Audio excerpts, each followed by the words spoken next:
The Grand Archive of Index 9 was a monument to galactic order, a world-spanning bureaucracy built upon the bedrock of classification. Every life form, every molecule, every abstract concept was slotted into a perfectly scaled hierarchy. Senior Examiner Zoraketh had served the archive for 200 standard cycles, and in that time he had never encountered a logical paradox he could not resolve. Data to a Zoraxian like him was the universe's only true scripture.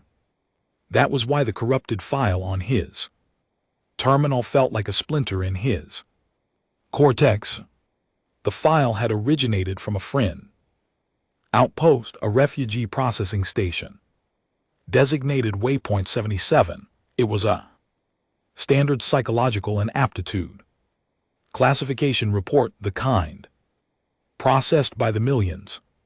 The subject was a human female juvenile displaced by the localized skirmishes that plagued the Orion Spur. Name Leela, age estimated 810 standard solar cycles. Homeworld Earth. Zoraketh's sensory fronds twitched. Earth, a Category 5 death world. Planet whose entry in the galactic catalog read like a compiled list of impossible horrors, tectonic volatility, predatory life forms with multiple redundant attack methods, weather systems that could strip flesh from bone, infectious microorganisms that evolved faster than most species bred. It was a world that shouldn't produce complex life, let alone sapiens. Yet humanity had not only survived, they had clawed their way into the interstellar community with a kind of cheerful, unnerving disregard for the statistical probability of their own destruction. File's contradictions began immediately. The human had been processed by a veteran field examiner named Jex, capable and methodical Fithian. The initial biometrics were standard, then the report became erratic. The first test, a cognitive matrix puzzle, was marked completed, full marks, time 0.12. Standard units, an impossible score. The next dozen tests showed similar results. But it was the addendum on the emotional trauma response evaluation that was corrupted. Jex had triggered a standard threat projection protocol designed to measure a juvenile's reaction to a simulated predator. What followed was a string of error codes, safety interlocks tripped, containment field activation. The report ended with a final bewildering entry from Jex: assessment terminated by examiner authority, full marks awarded for all incomplete evaluations. Subject classification submitted, tier 0. Non-sentient, harmless, do not reopen. File Zoraketh's primary optical lens. Narrowed, tier 0 was a designation reserved for things like pet flora or decorative rocks. To classify a proven sentient species as tier 0 was not merely an error, it was a violation of every principle the archive held sacred.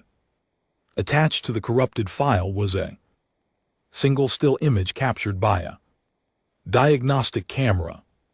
He opened it, expanding the frame until it filled the entire wall screen of his study chamber. The image was grainy, an artifact of the interference that had scrambled the feed. The sterile white chamber was in disarray. Holographic projectors lay shattered, their casings sparking. Seated in the center of the chaos on a simple metal bench was the human child. Her hair was a dark tangle, her clothing was the standard issue neutral tunic of a refugee. Her posture was unnaturally straight, her hands folded in her lap. She was looking directly at the observation lens. Zorakath felt his respiration slow. He had analyzed the facial expressions of 1,000 species. He understood threat, displays, submission postures, and social cues. This child's face held none of them. It was a state of perfect, terrifying neutrality, the stillness of a deep-water predator that has no need to announce its presence because its environment already knows to be afraid. It was the look of a creature that had already run through every possible interaction and calculated the outcome, down to the final variable. The file was a cry for help written in the only language a terrified bureaucrat understood, a lie so obvious it begged for investigation. Zorakath closed the image and opened a travel requisition. He was a senior examiner. His duty was to resolve anomalies. The Fithian Jex was a known quantity. A stable mind. Whatever had happened in that chamber had broken him. The Tier 0 classification was not an end to the inquiry. It was the first piece of a puzzle Zorakath now felt compelled to solve. He would go to Waypoint 77 himself, reopen the file, and conduct the reassessment. He would prove that a glitch in data was just that, a glitch, as his personal transport detached from Index 9 and plotted a course for the Outer Rim. He re-rejects his final entry, harmless. The word felt less like a classification and more like a plea. Part 2. Waypoint 77 smelled of recycled air and institutional despair. It was a place for cataloging the flotsam of galactic unrest, a gravity well of forgotten conflicts. The warden, a Jelgoth administrator named Xylos, whose body mass seemed to have achieved its own gravitational field, met Zorakath on the docking gantry. Senior examiner, Xylos gurgled, his multiple chins wobbling in a pre-programmed gesture of deference. Your visit is an honor, but I assure you the Jex incident is a closed matter. The subject has been isolated, minimal resource drain. The Tier 0 rating is convenient. Convenience is not a classification metric, Zorakath replied, his translator rendering the Jelgoth's obsequious tones into precise, clipped data. I want the raw footage, every camera angle unedited. Xylos' gelatinous form rippled with what might have been annoyance or fear. The data core from that session was heavily scrambled. The Fithians' panic induced a feedback loop in the projectors. Much was lost. Show me what is not lost. They entered a dim monitoring hub overlooking a sealed containment suite. The armored doors were rated for a level 4 breach. Zorakath noted the rating and said nothing. On a flickering, hollow screen, the fragmented footage assembled itself into a broken narrative. He watched the human child, Leela, enter the chamber for the first time. She moved with an economy of motion that was unsettling to observe. There was no wasted energy, no nervous fidgeting typical of a displaced juvenile. She surveyed the room's dimensions, the placement of the cameras, the subtle seams of the hidden hollow projectors. The first test was a tactile puzzle cube with fractal block inserts. Her small fingers moved across the surface, and she solved it in under a second. Her hands a blur of confident motion. The second test measured light pattern recognition. She identified sequences before the AI had finished generating them. Zorakath leaned forward. This was not merely high intelligence, this was predictive cognition. Then came the emotional response evaluation, a standard savannah Predator, a Carnexian stalker, shimmered into existence, its translucent fangs dripping with photonic venom. It roared, the subsonic frequencies vibrating through the chamber's audio pickups. The footage from this point was a cascade of glitches. The primary camera died instantly. A secondary angle from a maintenance port showed a rapid sequence of events. The child did not retreat. She moved forward, dropping to a low slide. Her hand reached into the sleeve of her tunic and withdrew an object, a long, jagged shard of composite material. Freeze, Zorkath commanded. Enhance that object. The image sharpened. The shard was a piece of the fractal block puzzle, its edge honed to a monomolecular point. She had solved the puzzle not just by completing it but by breaking it, secretly fabricating a weapon from the component while the examiner was distracted by her completion time. She had calculated the tensile strength of the block, determined it was harder than the hollow projector's casing, and anticipated the nature of the test. Before it began, the footage lurched forward. The child's improvised blade sliced through the hollow projector's emitter array. The stalker flickered and died. Its threat algorithms crashing, the room's safety protocols tripped, sealing the chamber and flooding it with a sedative gas. The child stood in the center of the room, unaffected by the gaseous tranquilizer meant for Ophidians. Biochemistry. She had held her breath. She looked at the sealed door, then at the main camera, and sat down on the bench. She folded her hands in her lap and became still. She waited like that for 14 standard hours until the Ophidian examiner triggered the emergency release and fled, documenting her as harmless on his way out. Harmless. The word was not a description of her capability. It was a description of her intent. She had chosen not to leave. She was waiting for something. Zorkath felt the phantom sensation of a temperature drop in his spinal fluid. He understood on a primal level that Jex's error was not one of classification but of assumption. The test had been designed to measure a subject's reaction to a predator. The human child had not reacted as prey. She had reacted as a superior predator, assessing a new and unremarkable competitor. The Tier 0 rating was a desperate, instinctual attempt to make the anomaly disappear into the bureaucratic noise, to pretend the monster in the dark was just a piece of furniture. Part 3. Xylos shifted his bulk, his voice a low, wet rumble. You see the problem.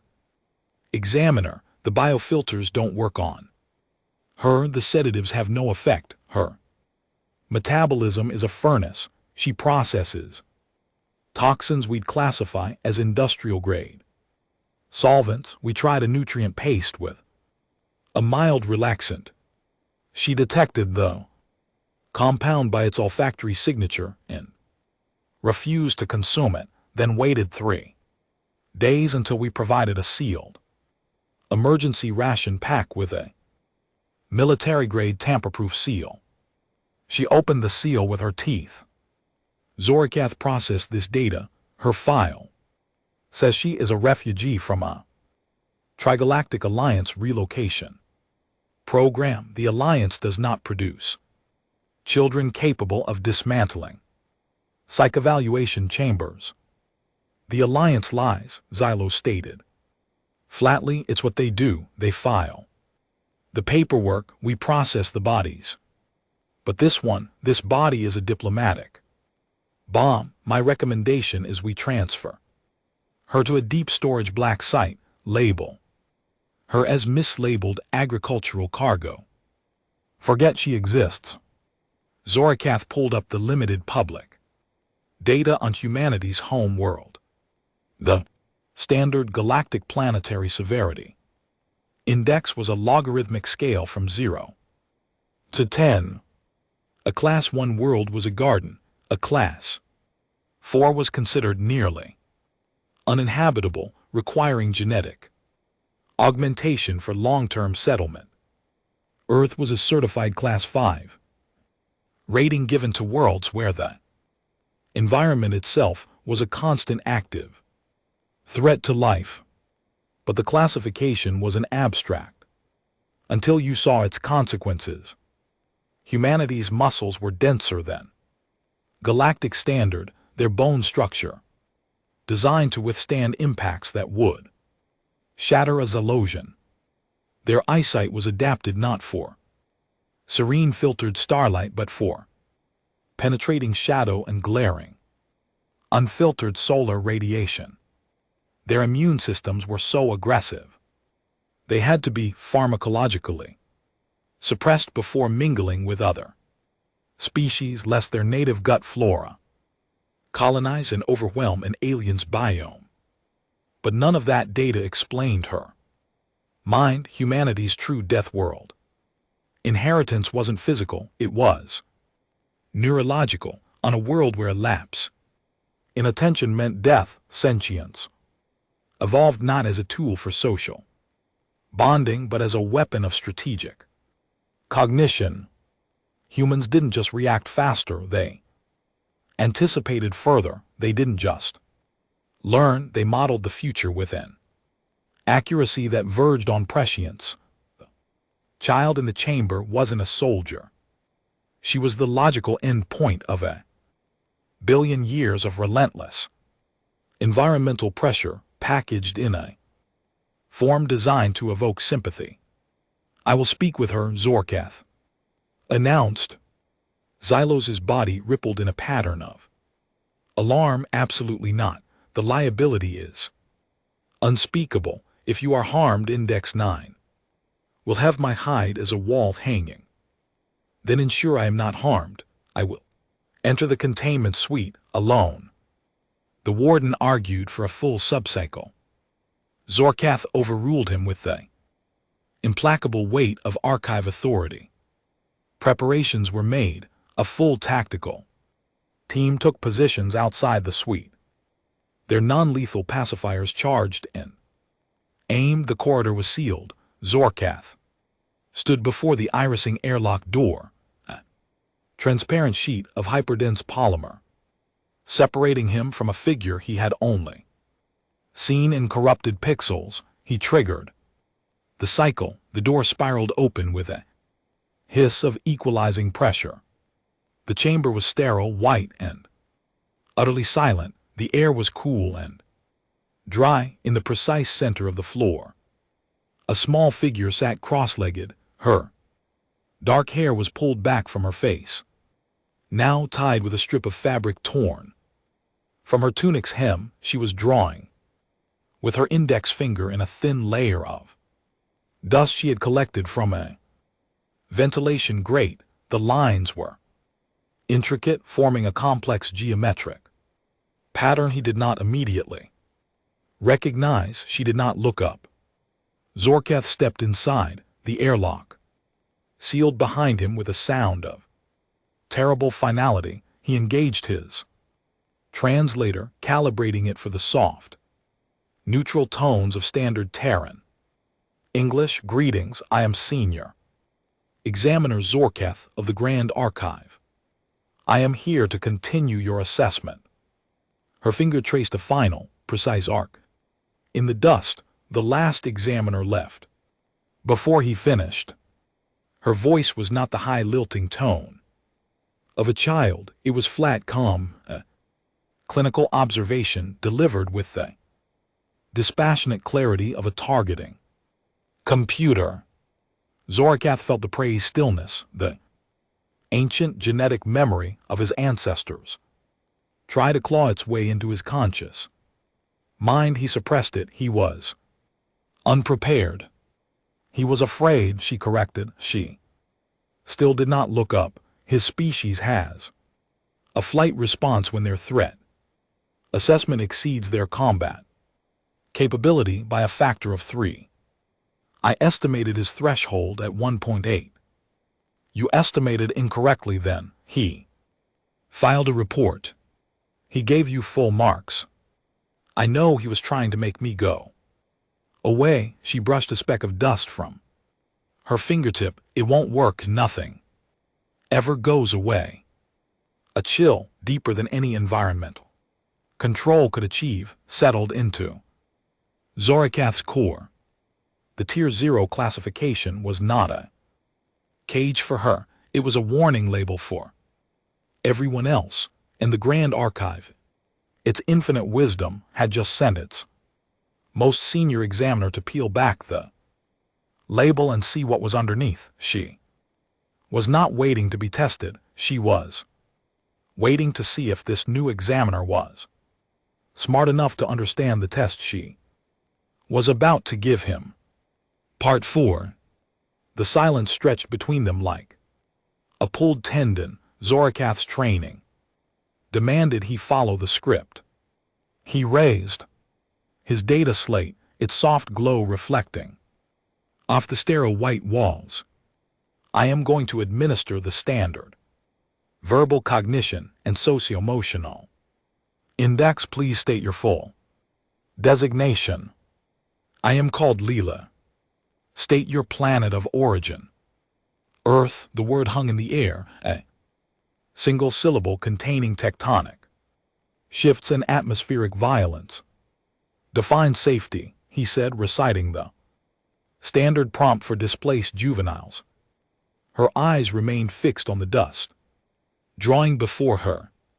Safety is a temporary state preceding a necessary threat. It is a recovery interval, a countdown.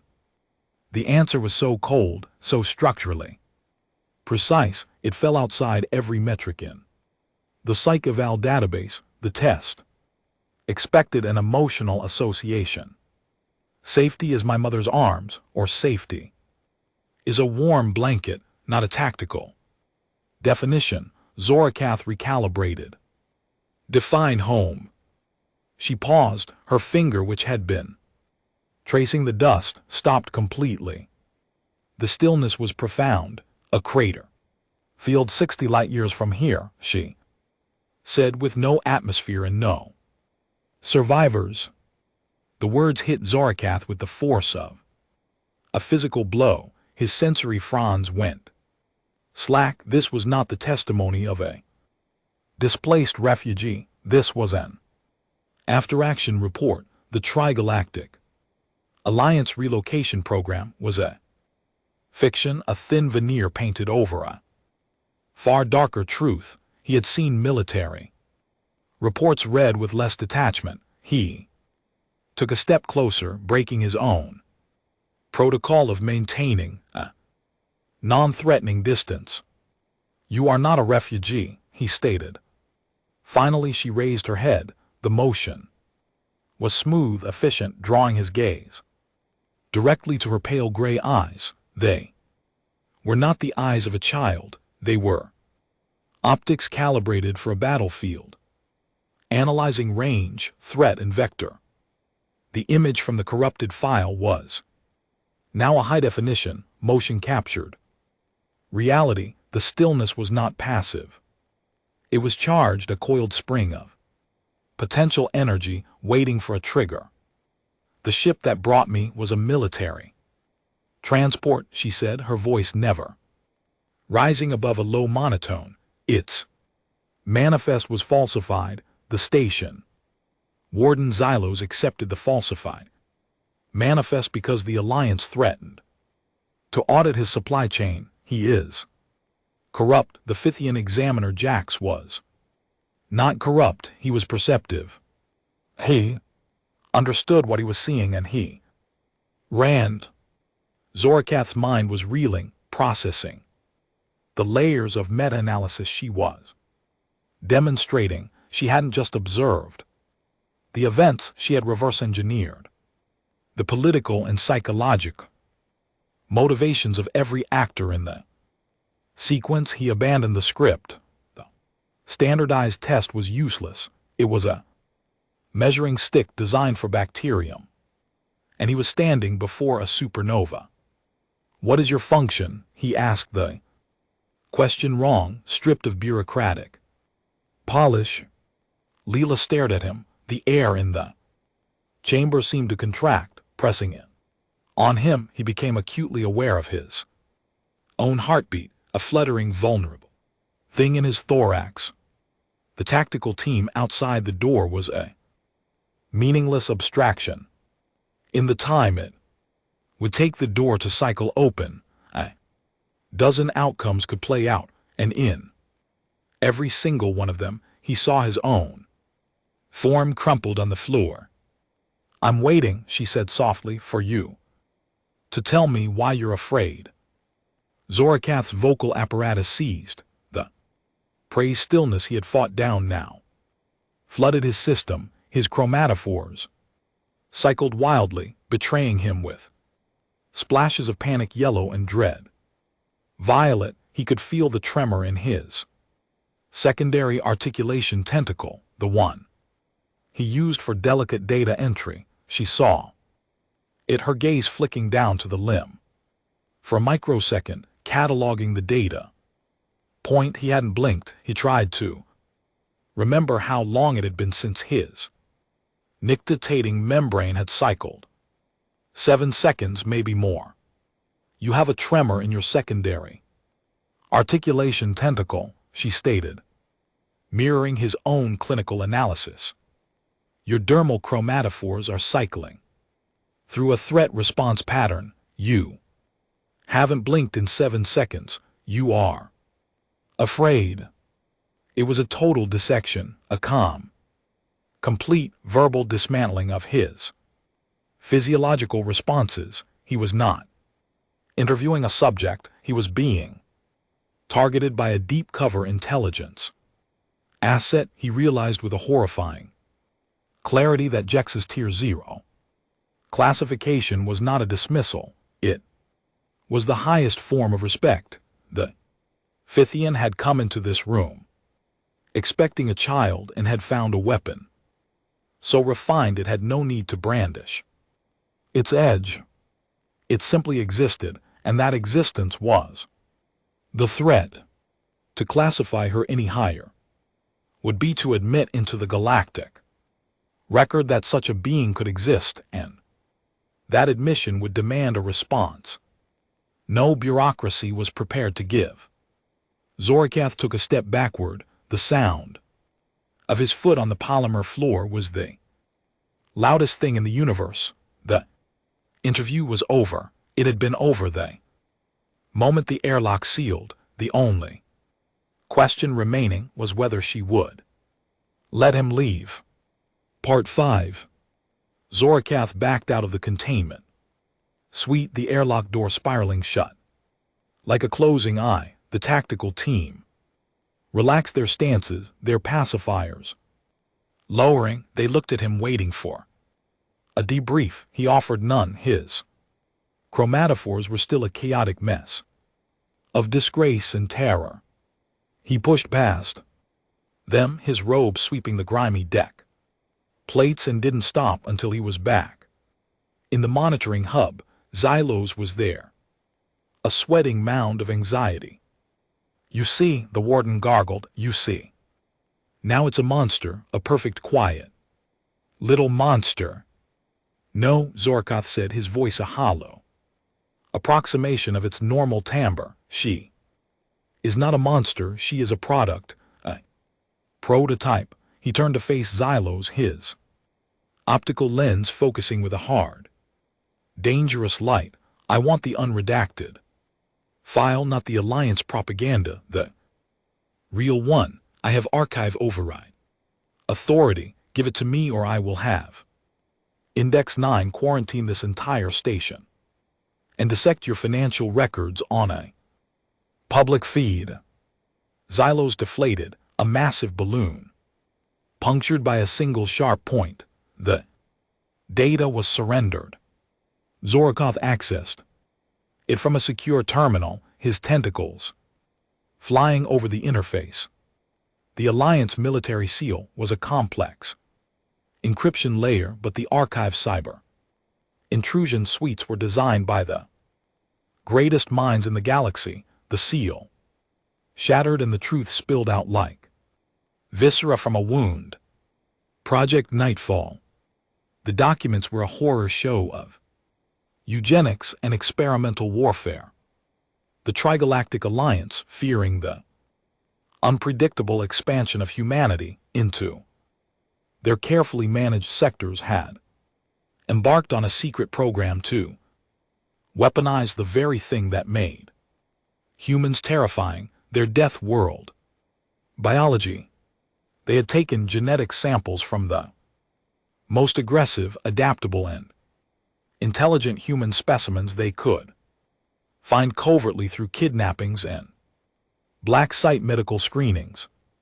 The embryos were gestated in vitro, bathed in a synthesized soup of teratogenic compounds and targeted mutagens. Stress tests were administered in the womb, simulated environmental catastrophes, adrenaline baths. The objective was to create a strategic deterrent, a human who was not merely a soldier but a self-directed extinction event waiting to be aimed. Hundreds of subjects failed. They died in their artificial wombs or emerged broken and non-functional, but a handful survived. They were raised in a simulated pressure cooker, a constantly shifting environment of psychological and physical trials. Their education, consisting of tactical analysis, biological warfare, and strategic manipulation. Subject 0 was the pinnacle. Leela, she was not merely the most successful prototype, she was a quantum leap beyond their projections. At the age of 4, she had reverse engineered her own containment protocols. At 6, she had mentally mapped the entire facility and identified the structural weaknesses before they could execute their final conditioning protocols. The facility was compromised, a rival faction or perhaps a human intelligence agency that had caught wind of the atrocity, attacked. In the chaos, the subjects scattered. The Alliance, desperate to cover up their war crime, had been hunting them ever since. Leela had been apprehended by a routine patrol that had no idea what they had found. She was logged as a refugee because her existence was not supposed to be known. The station at Waypoint 77 was just a temporary holding pen while the military quietly arranged for her retrieval and disposal. "They're going to kill her," Zorakath whispered, "or worse, put her back in a cage and try to finish their work." Xylos was trembling, his gelatinous form threatening to lose structural integrity. "The Alliance will obliterate this station to silence the leak. We have to give her back. We have to pretend we never saw." An alarm shrieked through the station, a howling klaxon that redlined every sensor. The main holo display flickered, switching from internal surveillance to an external tactical plot. A massive blip had materialized at the edge of the system, an Alliance strike cruiser, its energy signature boiling with weapons. Power was screaming in system on a direct vector for Waypoint 77. The comms panel crackled, and a voice of grating steel filled the hub.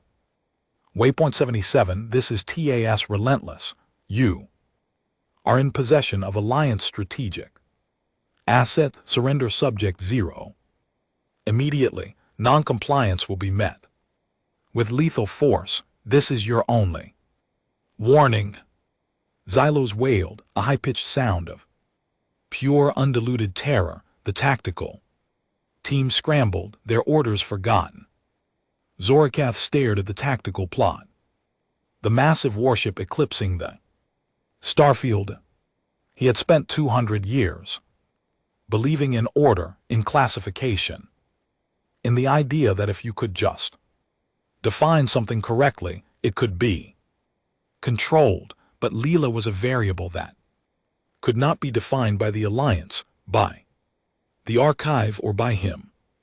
She was a living verdict on their failure, and the executioner was already at the door. The clock was now measured not in subcycles but in the charge time of a cruiser's main plasma cannons. Part 6. The concourse of Waypoint 77 dissolved into bedlam. Non-essential personnel fled toward the emergency shelters, their panicked cries a discordant symphony under the unwavering scream of the klaxon. Zorakath remained frozen before the tactical plot, the icon of the TAS relentless, pulsing like a malevolent heart. The ship wasn't just a recovery vessel. It was carrying a full complement of Alliance Marines. This was a sanitization operation. The station's entire population was a liability to be erased. The airlock at the end of the main concourse detonated inward, a control breach. Armored figures poured through the smoke and crystallizing atmosphere there. Mag boots clamping onto the deck. Alliance Marines in full hardshell. Combat rigs, their faceplates opaque. Slabs of mirrored alloy fanned out with a fluid precision that spoke of extensive zero-G and vacuum training. Their weapons were not the non-lethal pacifiers of the station security. They carried high-yield plasma casters and kinetic rail rifles, tools designed to eliminate threats in environments that didn't tolerate drawn-out engagements. At their head was a single figure, his armor marked with the crimson chevrons of a sergeant. He moved with a heavier, more deliberate cadence, the kind of motion that came from surviving enough battles to know that speed was less important than inevitability. Zorakath's data slate pinged with a forced intel feed. The station's AI, terrified and compliant, was spilling everything. The sergeant was identified as Valerius, veteran of the Outer Rim pacification campaigns, a human. Valerius stopped in the center of the concourse, his armored bulk a statue of impending violence. Station administrator, he boomed, his external vox gaster flattening his voice into a mechanical roar. You will disengage the mag lock-on containment suite 7 immediately, or I will carve a hole through your hull and let the void do it for me. Xylos was already complying, his fat tendrils slapping against the override console. Zorakath watched, his mind racing. The protocol was clear. He should stand down. The Alliance had overwhelming force and legal ambiguity on their side. The girl was classified as non-sentient property. He would be committing treason against the archive to intervene. Then the door to containment suite 7 irised open and he saw her. Leela stepped out onto the concourse, her bare feet silent on the cold metal. Chaos around her seemed to bend, warping. Around her presence, the fleeing civilians parted without knowing why. The Marines snapped their weapons up, dozen targeting lasers converging on her small form, painting her tunic with a constellation of red dots. She looked at the array of lethal firepower, her face utterly unreadable. And then her gaze settled on Sergeant Valerius. Valerius lowered his rail rifle. Attaching it to his chest rig, he drew fusion cutter and a sedation kit. Message was clear, retrieval not immediate termination. His mirrored face plate reflected a distorted funhouse image of the girl. Subject 0, he said, his voice shifting from a battlefield command to something softer, a practiced, almost paternal calm. Directive Alpha. Acknowledge and stand down. We're taking you home. Leela's voice carried across the silent concourse, small yet piercing. I have no home. Your existence is Alliance property. Valerius countered, taking a heavy step forward. Your biological material and cognitive architecture are military assets. Acknowledge directive. Subject 0. It's over. Zorakath felt a terrible sinking premonition. He keyed his optical implant, switching to a high-speed capture mode. He would need a record for the archive, for himself, for the judgment that would inevitably come. What happened next consumed less than a second, but in the slowdown replay of his cybernetic senses, it became a ballet of terrifying efficiency. The fusion cutter was in Valerius's right hand. He raised it, a tool that could sever starship hull plating. Leela's body dropped, not in a panicked fall, but a controlled spiraling descent. That put her inside his reach, her left hand hooked behind his armored ankle. Her right hand flashed upward. She was holding an object. It was the sharpened shard of ceramic from her nutritional tray, the one she had crushed and shaped during her 14-hour vigil in the test chamber. She had brought it with her. She had anticipated this exact confrontation.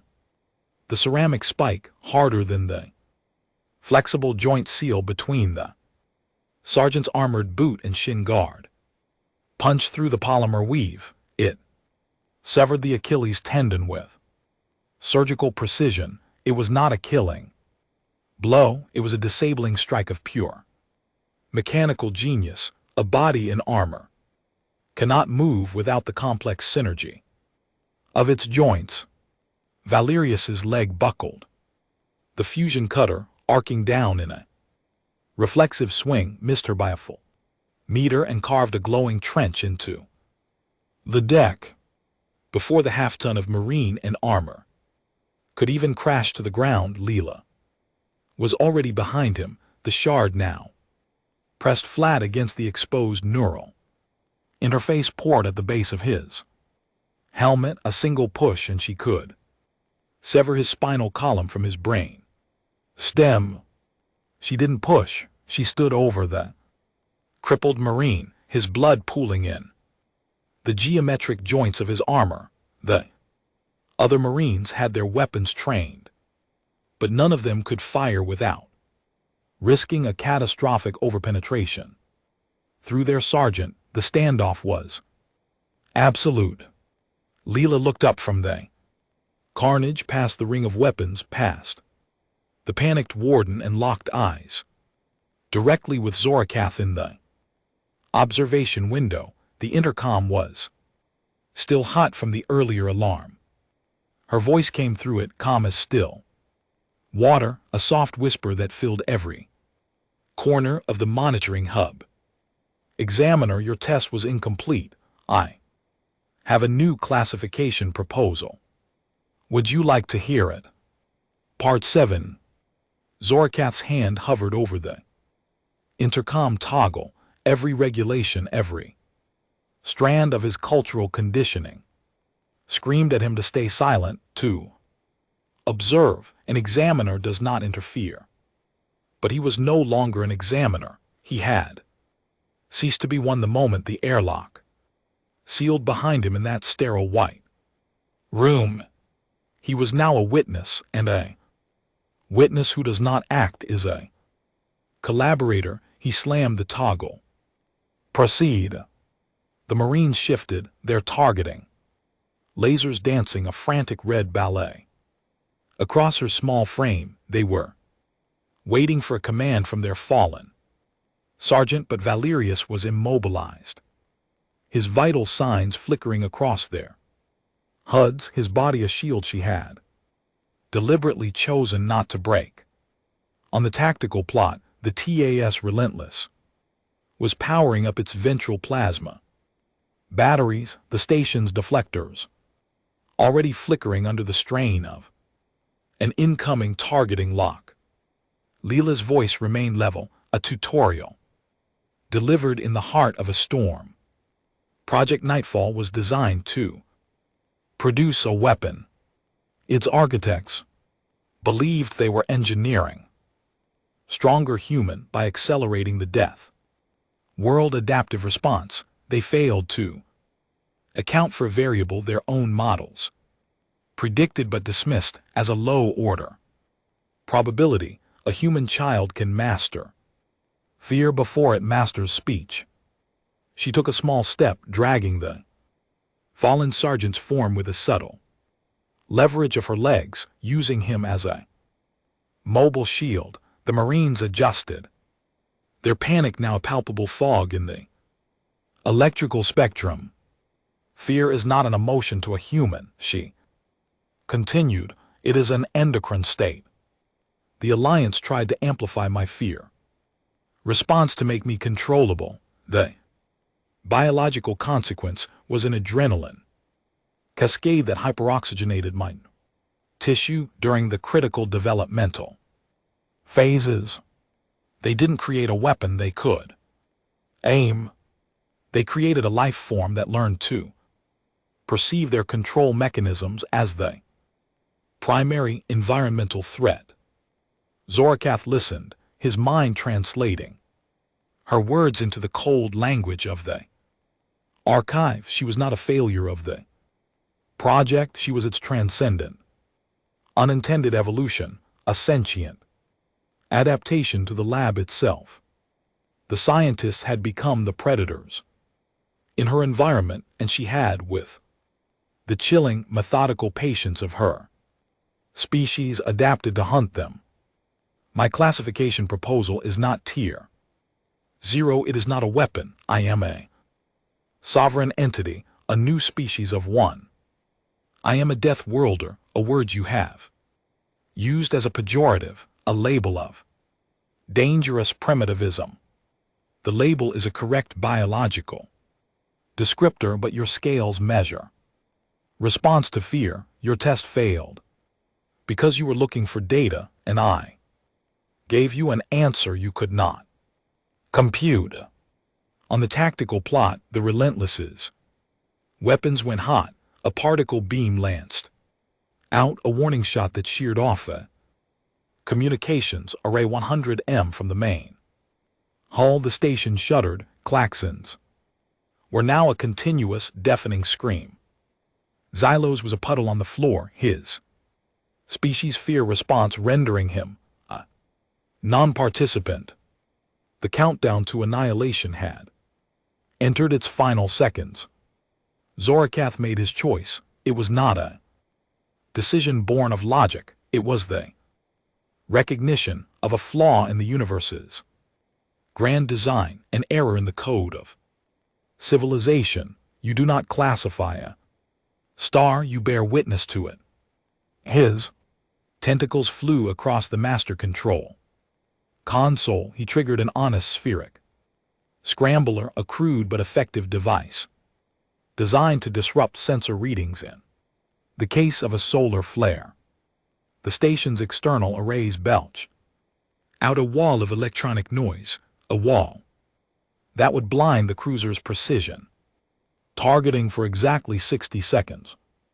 Simultaneously, he purged the station's data logs, the file on Leela, the recording of Jex's breakdown, his own assessment notes, all of it dissolved into randomized static. The tier 0 classification vanished. She was no longer a record, she was a ghost. He keyed the emergency evacuation protocol and triggered a specific sequence. Maglocks on the escape pod corridor, directly adjacent to the concourse. Go, he transmitted on an open channel. To her alone, his voice was breaking. A raw, desperate plea. Classify yourself. Leela's head turned for a microsecond toward the escape corridor. The Marines, seeing the shift in her attention, began to fire. plasma bolts. Scorched the air, but she was already moving, a blur of calculated trajectories. She released Valerius, her bare feet barely kissing the deck as she sprinted, a rail rifle round punched through the bulkhead next to her ear. She didn't flinch. She dove, a streamlined aerodynamic form through the closing airlock of the escape pod. The pod detached with a percussive thud, its thrusters flaring. The Relentless, still half blind from the scrambler, fired a full spread of interceptor missiles. They chased the pod's superheated exhaust trail toward the chaotic, storm-racked mass of a nearby gas giant, a swirling behemoth of electromagnetic interference and crushing atmospheric pressure. The pod vanished into the neon-hued clouds, its signature swallowed by the planet's howling chaos. The 60 seconds expired. The Relentless, its sensors clear, found no pod, no life signs, no debris, just a missing child, a crippled sergeant, and a station full of terrified, guilty bureaucrats. The cruiser's captain, bound by engagement protocols he dared not violate in full view of a neutral station, recalled his Marines and backed off, the warship hanging in the void like a frustrated predator. Zorakath sat in the silent, smoke-filled monitoring hub. The klaxons were finally quieting. The only light came from the tactical plot showing the stormy gas giant and the empty containment suite on the internal monitor. The camera was still running. It showed the dust on the floor, the geometric drawing she had been tracing when he first entered. Now, with the adrenaline fading and his mind finally clear, he saw the drawing for what it was. It was not random. It was a perfectly accurate star chart, plotted with an astrometric precision that would take a dedicated navigation computer hours to match. A single system on the edge of the galactic arm was marked with a deeper indentation, a deliberate final answer. A new home, a new beginning. For the first time in his 200 years of impeccable logical service, Senior Examiner Zorakath understood a truth that could not be filed, coded, or classified. True intelligence was not about answering the questions placed before you with speed and accuracy. It was about recognizing that the test itself was a cage and then dismantling the bars with the very tools provided by the examiner. The test was over. The subject had not failed. The subject had simply left the laboratory, leaving behind a final, damning piece of data drawn in dust for the only one who might understand. He was not an examiner anymore. He was a student.